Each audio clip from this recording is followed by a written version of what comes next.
Assalamualaikum warahmatullahi wabarakatuh. Kami dari kelompok 6 akan menjelaskan tentang materi manajemen budaya. Saya sendiri, Herdi Herdian Sujani, sebagai moderator, ada Anissa Holidah sebagai pemateri, Seni Purnama sebagai pemateri, dan Wawan Kurniawan sebagai pemateri. Untuk mengetahui penjelasannya lebih lanjut, mari kita simak video berikut ini. Pemimpinan organisasi meliputi pada tindakan dua bidang, yaitu 1. Mengarahkan organisasi untuk menghadapi perubahan yang terjadi secara terus-menerus. Hal ini membutuhkan CIO yang menerima baik perubahan dan yang melakukannya dengan memperjelas tujuan strategis, yang membangun organisasi dan membentuk budaya agar sesuai dengan peluang dan tantangan sehingga mampu menghadapi perubahan. 2. Menyediakan keahlian untuk menghadapi dampak perubahan yang terus-menerus pada manajemen, yang berarti mengidentifikasi dan menyediakan organisasi dan para manajer operasi yang siap menunjukkan kepemimpinan operasional dan visi yang belum pernah ada sebelumnya.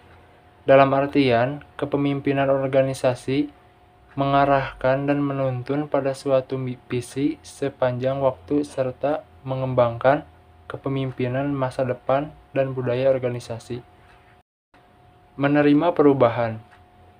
Tantangan kepemimpinan adalah mendorong komitmen di antara orang yang dalam suatu organisasi serta para pemangku kepentingan di luar organisasi untuk menerima perubahan dan melaksanakan strategi yang ditujukan untuk memposisikan organisasi agar tetap sukses pada masa depan yang sangat berbeda.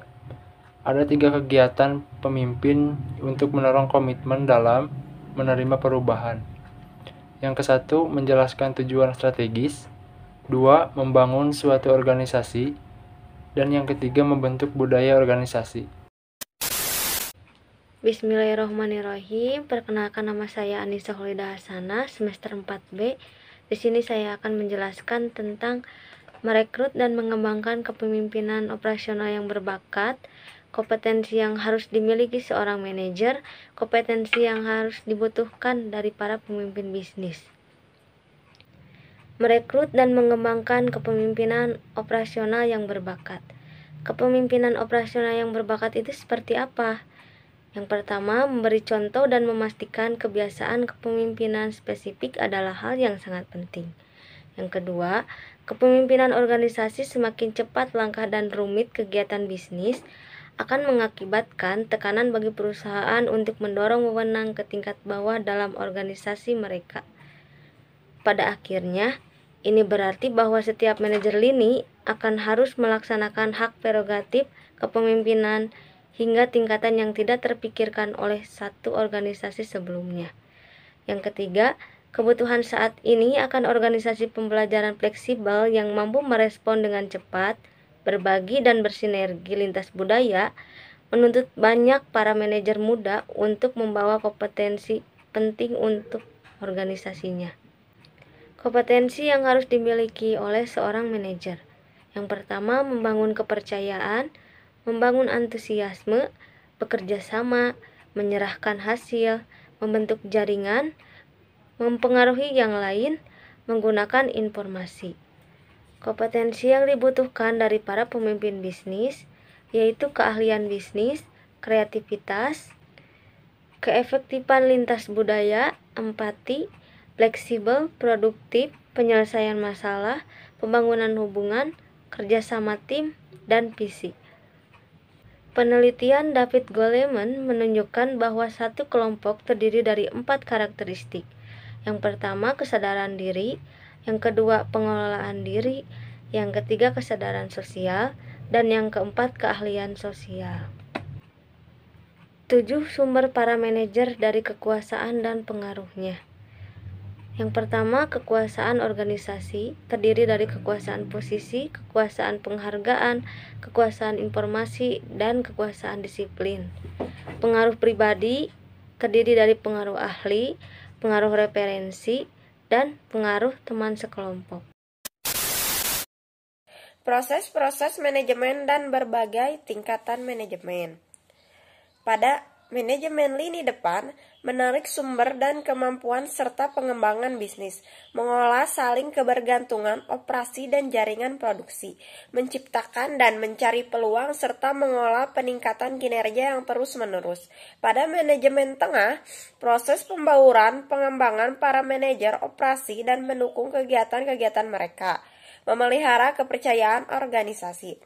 Proses penggabungan menghubungkan keahlian, pengetahuan, dan sumber daya lintas unit, mengkonsiliasi kinerja jangka pendek dan ambisi jangka panjang. Proses kewirausahaan, memeriksa, mengembangkan, dan mendukung inisiatif. Pada manajemen puncak, penyediaan kepemimpinan institusional melalui pembentukan dan penanaman tujuan perusahaan serta menantang asumsi tertanam sebelumnya. Menciptakan arahan perusahaan, mengembangkan dan memelihara nilai-nilai organisasi. Membentuk standar-standar kinerja. Budaya organisasi. Budaya organisasi adalah sekelompok asumsi penting dipegang bersama anggota-anggota suatu organisasi. Budaya organisasi mirip dengan kepribadian seseorang, sebuah tema tak berwujud, namun ada dan hadir, menyertakan arti, arahan, serta dasar atas tindakan. Dalam cara yang sama, asumsi yang dimiliki bersama oleh anggota-anggota suatu perusahaan memengaruhi pendapat dan tindakan dalam perusahaan. Berbagai asumsi menjadi asumsi bersama melalui penyerapan di antara anggota-anggota individu dari suatu organisasi. Budaya organisasi. Peran pemimpin dalam budaya organisasi. Pemimpin adalah pembawa standar yang personifikasi perwujudan tanpa henti dari budaya atau contoh baru dari apa yang seharusnya. Membangun waktu dalam organisasi. Ketika budaya menjadi sangat kuat, peran mereka dalam menciptakan umumnya lebih berarti mereka memegang erat budaya tersebut dan budaya sebaliknya. Menekan tema-tema penting dan nilai-nilai dominan. Tema-tema penting atau nilai-nilai dominan mungkin dapat ditemukan pada kata-kata pada suatu iklan. Namun, tema nilai tersebut sering ditemukan sebagai daftar kata baru yang digunakan oleh karyawan perusahaan untuk menjelaskan siapa kami. Poin selanjutnya, mendorong penyebaran kisah dan legenda mengenai nilai-nilai utama. Perusahaan-perusahaan dengan budaya yang kuat adalah pengumpul semangat, antusiasme, dan pencerita kisah, anekdot, dan legenda untuk mendukung keyakinan-keyakinan dasar. Melembagakan praktik-praktik yang secara sistematis memperkuat keyakinan dan nilai yang diinginkan. Menyesuaikan beberapa tema yang secara umum, secara unik. Ada 4. Yang pertama, keyakinan untuk membuat yang terbaik. Yang kedua, keyakinan dalam kualitas dan jasa yang unggul. Yang ketiga, keyakinan akan pentingnya karyawan. Dan yang keempat, keyakinan atas pentingnya detail dan pelaksanaan mengelola budaya organisasi dalam suatu organisasi global. Mengelola hubungan strategi budaya. 4 pertimbangan dasar yang harus ditekankan oleh perusahaan yang berusaha untuk mengelola sebuah hubungan strategi budaya. Dalam konteks ini adalah, yang pertama, perubahan kunci seharusnya dikaitkan secara jelas dengan misi dasar perusahaan. Karena misi perusahaan menyediakan sebuah dasar resmi yang luas untuk budaya perusahaan. Para eksekutif puncak seharusnya menggunakan semua forum internal dan eksternal yang tersedia untuk memperkuat pesan bahwa perubahan harus terkait dengan misi tersebut. Yang kedua, lebih menekankan penggunaan personal yang ada jika memungkinkan mengisi posisi yang diciptakan untuk mengimplementasikan strategi baru. Yang ketiga, perlu berhati-hati jika penyesuaian dalam sistem imbalan perlu dilakukan.